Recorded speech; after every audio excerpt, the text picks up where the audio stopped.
Marcia met Howard Collins at church. Marcia was 35 years old, Howard was 41. Howard lived with his mother in a small house on the south side of the town.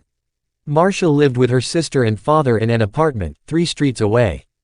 Marcia did not work. Her father, George Grant, was ill and never left the apartment. He stayed in bed most of the time and always needed somebody with him. So Marcia stayed at home with her father, and only went out when her sister Karen was in the house. The 2 sisters were very different. Marcia was short with a small round face and short black hair. Karen was 10 years younger. She was tall, had long brown hair, and good legs, and a suntan all through the summer. People often said to Marcia, "Your sister is very beautiful." There were always lots of men ready to take Karen out to dinner or to the cinema. But Marcia stayed at home. Karen worked in a shop in the town. When she was at home, she liked to sit up on the roof garden of their apartment building. It was one Sunday in May when Marcia came home with Howard the first time. She took him to see her father. George Grant was in bed. He had gray hair and a gray face. Sometimes he read a book, but mostly he just sat in bed and watched television. "This is Howard, father," Marcia said. "He works at the hospital, and we met at church. I told you about him last week. Do you remember?" "No," her father said. And he turned his face away, back to his television. He was not interested in new people or his daughter's friends. Just then, Karen came into the room. She wore a white bikini and white shoes. She smiled at Howard. "So you're Howard," she said. "My big sister has got a boyfriend at last." Howard's face went red and he looked down at his feet. Karen laughed. "Come on up to the roof garden and have some wine. The sun is wonderful this morning." "Oh, Howard began. Marcia looked angrily at her sister. But then she said, "Yes, I must get father a drink. See you in a minute." "Howard, go up to the roof and talk to Karen." The sun was hot on the roof and Howard took off his coat. He looked around. There were 3 chairs, a sun umbrella, a sunbed, and a table with 3 glasses and a bottle of wine on it. There were tiles on the floor, and next to the little wall around the edge of the roof there were some flowers in boxes. This was the garden. "Very nice," said Howard. Karen smiled at him. Howard looked around. "Very nice," he said. "We don't see any good-looking men up here," she said. "Sit down and have a drink." Howard's face went red again. He gave a shy little laugh. "Oh, thank you," he said. He tried not to look at Karen's long suntanned legs, but it was not easy. "I come up here all the time when it's sunny," Karen said. She began to put suntan oil on her arms and legs. Howard watched. Then Marcia arrived, and the 3 of them sat in the sun and drank wine. Marcia looked at Howard with love in her eyes. She did not look at Karen. Karen watched them. Her eyes went from her sister, to Howard, and back again to her sister. She smiled. It was not a nice smile. Chapter 2. Every Sunday morning after that, Marcia brought Howard home for a glass of wine after church. Howard stopped his car in the street outside the apartment building, and Marcia said, "Sound the horn, Howard. Tell Karen we're here, then she can get the wine ready." So Howard gave 3 little toots on his car horn. On sunny days Karen always came to the wall at the edge of the roof, and looked over to wave at them. Then she went to get the wine. She always wore her bikini or a very short skirt. Marcia never wore short skirts or a bikini. "My legs are too fat for bikinis," she told Howard. "Your legs are very nice," he said shyly. One day in June Karen asked Howard, "What time do you finish work, Howard?" "About 6:00, he said. "Could you bring me home after work?" Karen said. "My shop's very near the hospital, you drive right past it. And you only live 3 streets away from us." "There's a very good bus," said Marcia quickly. "It stops outside our building. But the bus is so slow." Karen said. "Please, Howard." Howard looked from one sister to the other.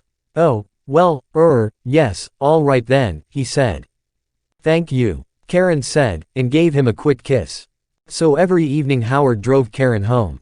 On the first Friday they were an hour late. When they arrived, Marcia was at the door of the apartment building. "What happened?" she asked. "Why are you so late?" "There was an accident," Karen said. 3 cars, all across the road, on that hill by the cinema, you know. We couldn't get past, we couldn't go back. There were so many cars. Nobody could move." Howard said nothing. It was a long, hot summer that year. Marcia went to church every Sunday morning, and Karen stayed at home with their father.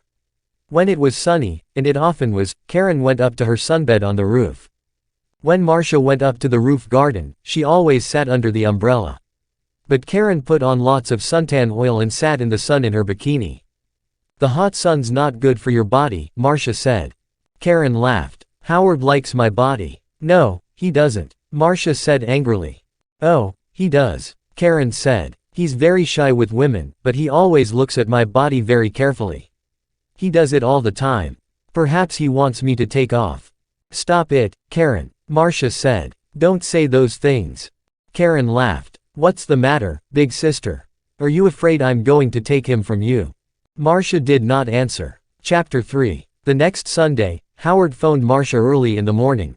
I don't feel very well," he said. "I'm not going to church today." "My love, I'm sorry," Marcia said. "Can I phone you when I get home?" "Yes, of course," he said. "I can't phone before 1 o'clock, Marcia said. "I'm going to be late back because there's a meeting after church. Something about Africa, I think." "Oh yes, I remember," Howard said. But Marcia was wrong. There was no meeting after church that morning. It was the next Sunday. So she left church at the usual time and arrived home at 11:45. First she went in to see her father, but he was asleep. Then she phoned Howard, but there was no answer. Perhaps he's sleeping, she thought. And his mother doesn't want to answer the phone. She went to her room and put on a long summer skirt. Then she went up to the roof garden. She put her hand on the door to the roof. And stopped. The door was half open and she could hear voices. There was someone with Karen. A man. Howard. Marcia listened. Marcia could hear voices. "I feel bad about this," Howard said. "We must tell Marcia soon, Karen." "No," Karen said quickly. She gave a little laugh. "It's our secret, Howard. Only for a little longer." "All right." I don't like," he began. "But you do love me, Howard," Karen said. "Not Marcia. Say you love me, please." Marcia suddenly felt cold. You know I do," Howard answered. "But," Karen kissed him. "It's our little secret." "Oh, is your car outside, my love? We don't want Marcia to see it." "I didn't bring my car," Howard said. "I walked here." "Good," Karen said. "But it's getting late. You must go, before she comes home." They kissed again. "See you tomorrow, usual time, usual place," said Karen. "Now, go." Marcia moved quickly and quietly away from the roof door, and ran to her bedroom. She did not want Howard or Karen to see her. She heard their voices. Then the front door of the apartment opened and closed. Howard was gone. Marcia sat on her bed for an hour. Why, she thought. Why does she do it? I stay at home with an old man all the time. I can't go out to work, I can't make new friends, I can't meet new people. I go shopping once a week and I go to church once a week. That's all. And then I met Howard. When he said, "I love you," I was so happy, and now. Karen had everything. Good looks, a job, friends. She was young, she was beautiful, she could have any man. So why Howard? Why? It's not because she wants him, Marcia thought. It's because love him. It's because she doesn't want me to be happy. But you do love me, Howard. And not Marcia. You know I do. Was it true? Did Howard love Karen and not her? No. He saw only the beautiful, suntanned body. He didn't know her. She's not going to have him, Marcia thought. Chapter 4. Every evening that week, Howard drove Karen home after work. And every evening they got later and later. The next Sunday, Marcia didn't go to church. I've got a bad head, she told Karen. I just phoned Howard and told him, and he's coming here after church as usual. I'm going back to sleep for an hour or two. And she went into her bedroom and shut the door. Later in the morning, when Karen was with their father, Marcia went up to the roof garden. Karen's bottle of suntan oil was on the table, and Marcia smiled. When Karen came up to the roof, Marcia was in her chair, under the umbrella, with a book in her hand. Oh, is your head better? Karen asked. Yes, thanks, Marcia said. Karen wore her bikini, a new yellow one. She opened her bottle of suntan oil. Karen opened her bottle of suntan oil. Oh, there's not much here, she said. I must get some more. She began to put some oil on her legs. 20 minutes later, Howard stopped his car in the street below. Up on the roof, Karen and Marcia heard the usual 3 little toots on his car horn. "He's here," Karen said excitedly. "Your man's here, big sister." And she laughed. Yes, Marcia thought. My man, not yours, Karen. Karen jumped up from her sunbed. She ran to the wall at the edge of the roof to look down and wave to Howard. She had no shoes on, and at the wall her feet suddenly slipped away from under her. "Og!" she cried. She fell forward, and put out her hands to grab the wall. But the top of the wall was slippery too. Her hands could not hold it, and slipped away, off the wall, over the edge. And her body went on too, over the edge of the wall, and down, down, down, before she hit the ground, she knew.